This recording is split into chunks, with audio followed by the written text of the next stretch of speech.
बीड खंडणी हत्या अॅट्रॉसिटी प्रकरणातील फरार आरोपींची बँक खाती गोठवली। वाल्मिक कराडची 100हून अधिक खाती गोठवल्याची धक्कादायक बाब उघडकीस। सीआयडीने आतापर्यंत 150 जबाब नोंदवले, सूत्रांची माहिती। तर मुख्यमंत्री फडणवीसांच्या आदेशानंतर ही कारवाई। खंडणी प्रकरणातील आरोपी वाल्मिक कराड पोलिसांसमोर शरण येण्याची शक्यता। तर वाल्मिकच्या शोधासाठी सीआयडीचा अपर पोलीस महासंचालक प्रशांत बोरुडे पुण्यात दाखल। पोलिसांसमोर शरण जायचं की नाही यावरून आका आणि त्यांच्या आकामध्ये मतभेद सुरू।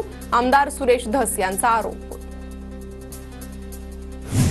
वाल्मिक कराडचा फडणवीस शिंदे दादांसोबतचा फोटो, राऊतांकडून ट्विट। वा क्या सीन है, नक्की कोण कुणाचा आका? संजय राऊतांचा वाल्मिक कराडच्या आकावरून सवाल। बीड सरपंच हत्येप्रकरणी 2 तारखेपर्यंत आरोपींना अटक न झाल्यास उपोषण करणार। पोलीस अधीक्षकांच्या भेटीनंतर खासदार बजरंग सोनवणेंचा इशारा। खंडणीचा गुन्हा दाखल झालेल्या दिवशी वाल्मिक कराड उज्जैनमध्ये 11 डिसेंबरला इंस्टाग्रामवर उज्जैनमधील फोटो पोस्ट। तर कराडसोबत पोलीस सुरक्षा रक्षकही असल्याचं समोर। तुमचे फक्त खंडणीच्या गुन्ह्यात नाव, मग हजर व्हायला का घाबरता? सुरेश धस यांचा वाल्मिक कराडला सवाल। तर या गुन्ह्यात फक्त आकांचे आका सापडू नये, धस यांचं वक्तव्य। बीडमधील हत्या प्रकरणी औरंगाबाद खंडपीठात धनंजय देशमुखांकडून रीट याचिका। हत्या प्रकरणातील आरोपींना अजून अटक होत नसल्यानं रीट याचिका दाखल। बीडमधील शस्त्र परवान्यांची तपासणी सुरू। विनाकारण शस्त्र दाखवणाऱ्यांवर गुन्हे दाखल करणार। गरज नसलेले शस्त्र परवाने रद्द होणार। पोलीस अधीक्षक नवनीत कावत यांचा इशारा। बीड जिल्ह्यात 105 शस्त्र परवाने रद्द, तर इतर परवान्यांची चौकशी सुरू। असेच शस्त्र परवाने देत असतील तर बीडचं काबुलिस्तान होईल। एसपींच्या भेटीनंतर सुरेश धस यांची प्रतिक्रिया। महत्वाची बातमी आहे, संतोष देशमुख हत्या प्रकरणात सीआयडीचं उच्च न्यायालयात पत्र। सूत्रांची ही माहिती आहे। हत्या प्रकरणातील आरोपींच्या संपत्तीची जप्तीची कारवाई सुरू असल्याची माहिती आहे। सीआयडीने महसूल आणि दुय्यम उपनिबंधक कार्यालयात देखील पत्र दिलंय। जप्तीची कारवाई तातडीनं पूर्ण करा, असं सीआयडीचं पत्र असल्याची सूत्रांची माहिती आहे।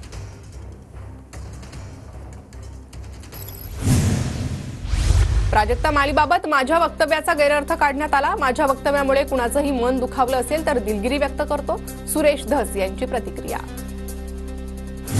अभिनेत्री प्राजक्ता माळीची तक्रार मुंबई पोलीस आणि बीड पोलीस अधीक्षकांना पाठवली। राज्य महिला आयोगाच्या अध्यक्षा रुपाली चाकणकर यांची माहिती। तर चाकणकर यांच्याकडून पोलिसांना सखोल चौकशीचे आदेश। आरोप सिद्ध न होता मुंडेंच्या राजीनाम्याची मागणी अयोग्य, दीपक केसरकरांची प्रतिक्रिया। तर धनंजय मुंडेंचा राजीनामा मागण्यामागे राजकारण असल्याचाही आरोप। दीपक केसरकर आणि बबनराव तायवाडे मोठे नेते आहेत, त्यांनी बीड हत्या प्रकरणात जात आणू नये। सुरेश धस यांचं केसरकर आणि तायवाडे यांना आवाहन। तर धनंजय मुंडेंचा राजीनामा मागितला नाही, धस यांच्याकडून स्पष्ट। वाल्मिक कराडला अटक न करू शकणारे दाऊदपर्यंत काय पोहोचणार? वाल्मिक कराड खडा तो सरकार से बडा, अशी बीडमध्ये परिस्थिती। जितेंद्र आव्हाडांची टीका। अंजली दमानी यांनी बीडच्या जिल्हाधिकाऱ्यांची भेट घेतली। वाल्मिक कराडला अटक होईपर्यंत लढा सुरूच ठेवण्याचा निर्धार। बीडमधील सरपंच संतोष देशमुख हत्या प्रकरण। भाजपा आमदार अभिमन्यू पवारांनी मुख्यमंत्र्यांची भेट घेतली। बीडमधील जनभावना फडणवीसांना सांगितल्या।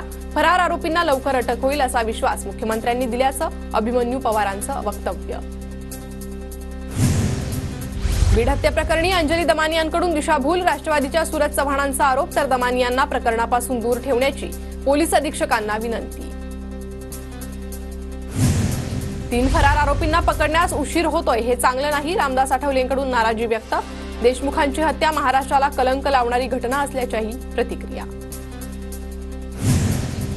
5 जानेवारीला पुण्यात आक्रोश मोर्चाचं आयोजन। बीड आणि परभणी प्रकरणाच्या निषेधार्थ आक्रोश मोर्चाचं आयोजन। जिल्हाधिकारी कार्यालयावर आक्रोश मोर्चा काढण्यात येणार। संतोष देशमुख हत्या प्रकरणात संभाजीराजे छत्रपती यांचं राज्यपाल सीपी राधाकृष्णन यांना पत्र। शिष्टमंडळाला भेट देण्याची मागणी। संतोष देशमुखांचं अपहरण झालेल्या गाडीतून 2 मोबाईल सापडले। गाडीत सापडलेले दोन्ही मोबाईल तपासणीसाठी प्रयोगशाळेत। केरळ म्हणजे मिनी पाकिस्तान। राहुल आणि प्रियंका गांधींना अतिरेकी मतदान करतात, अतिरेक्यांना धरून ते खासदार झाले। नितेश राणेंचं वादग्रस्त विधान। केरळची तुलना पाकिस्तानशी करणाऱ्या नितेश राणेंची मंत्रिमंडळातून हकालपट्टी करा, खासदार वर्षा गायकवाडांची मागणी। केरळ राज्याला पाकिस्तान म्हणणं चुकीचं, मुख्यमंत्र्यांनी नितेश राणेंना समज द्यावी. बाळासाहेब थोरात यांचं ट्विट. नितेश राणेंनी सर्वच मर्यादा ओलांडल्या आहेत असाही उल्लेख. नितेश राणेंना मंत्री राहण्याचा अधिकार नाही, नितेश राणेंच्या विधानावर अतुल लोंढेंची प्रतिक्रिया. केरळ म्हणजे मिनी पाकिस्तान, नितेश राणेंचं वादग्रस्त विधान. विधानसभेप्रमाणे पालिका निवडणुकीत संघ भाजपसाठी काम करणार, मतदानाचा टक्का वाढवणं, बूथ स्तरावर नियोजनासाठी कसली कंबर. स्थानिक स्वराज्य संस्थेच्या निवडणुकीसाठी शरद पवारही लागले कामाला. 9 तारखेला मुंबईत महत्त्वाची बैठक, स्वतः शरद पवार मार्गदर्शन करणार. मुख्यमंत्री फडणवीसांकडून 100 दिवसांच्या नियोजनाबाबत आढावा बैठक. येत्या 100 दिवसांचा रोडमॅप बनवण्याच्या सर्वच विभागातील अधिकाऱ्यांना सूचना. महाराष्ट्राची इच्छा असल्यास दोन्ही पवार एकत्र येतील, शरद पवार आणि अजितदादा एकत्र येण्याच्या प्रश्नावर चेतन तुपेंची प्रतिक्रिया. शरद पवारांची घेतली भेट. नववर्षात कोकण रेल्वेवरील नागपूर मडगाव विशेष गाडीच्या सेवेत वाढ. या विशेष गाडीची सेवा 1 जानेवारीपासून पुढील सूचना मिळेपर्यंत सुरू राहणार. मुंबई शहर आणि उपनगरांमध्ये बेस्टतर्फे आज अतिरिक्त बस फेऱ्या चालवण्यात येणार. नववर्षाच्या पार्श्वभूमीवर पर्यटकांची गैरसोय टाळण्यासाठी बेस्टचा निर्णय. पुण्यात 31च्या पार्श्वभूमीवर पोलिसांचा कडक बंदोबस्त. 3000 पोलीस तैनात राहणार. दारू पिऊन गोंधळ घातल्यास कारवाई होणार. 31 डिसेंबरसाठी मुंबई पोलीस सज्ज. 13,000 पोलीस कर्मचारी तैनात असणार. महिला सुरक्षेसाठी खास व्यवस्था. खासगी पार्ट्यांकडे जास्त लक्ष. गृहराज्यमंत्री योगेश कदम यांची माहिती. नवीन वर्षाच्या स्वागतासाठी गोव्यातील बाजारपेठा सजल्या. ठिकठिकाणी आकर्षक विद्युत रोषणाई. मुंबईतील गेटवे ऑफ इंडिया परिसरात देश विदेशातील पर्यटक दाखल. 31 डिसेंबरचा आनंद लुटण्यासाठी पर्यटकांची मोठी गर्दी. अलिबागच्या समुद्र किनाऱ्यावर जाण्यासाठी सकाळपासूनच गेटवे ऑफ इंडिया परिसरात पर्यटकांच्या रांगा. 31 डिसेंबरच्या पार्श्वभूमीवर लोणावळ्यात पर्यटकांची मोठी गर्दी. खबरदारी म्हणून टायगर पॉइंट आणि लायन्स पॉइंट परिसर पर्यटकांसाठी बंद.